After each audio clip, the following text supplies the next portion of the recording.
Alisher Navoiy haqida 10 ta fakt. Alisher Navoiyning ona tomondan bobosi Abu Said shoir, ikkinchi bobosi Muhammad Ali esa musiqachi va xattot bo'lgan. Alisher Navoiy 7 yoshida Farididdin Attorning Mantiq ut-Tayr asarini yod olgan.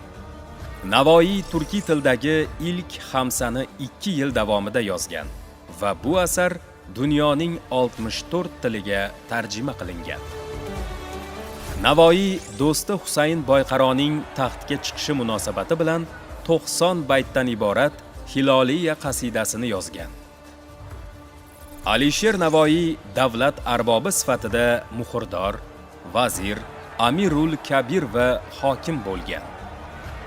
Alisher Navoiy o'z jamg'armasi hisobidan Hirotda va butun Xuroson hududida 300 dan ortiq inshootlar qurdirgan.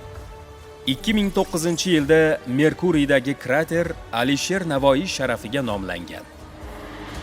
Toshkent, Samarqand, Navoiy, O'sh, Baku, Tokio, Shanxay, Ostona kabi dunyoning ko'plab shaharlarida Alisher Navoiyning haykallari o'rnatilgan.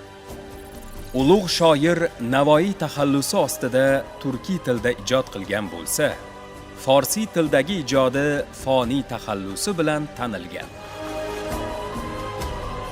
Alisher Navoiyga olimlar tomonidan g'azal mulkining sultoni, fasohat mulkining sohibqironi kabi ta'riflar berilgan.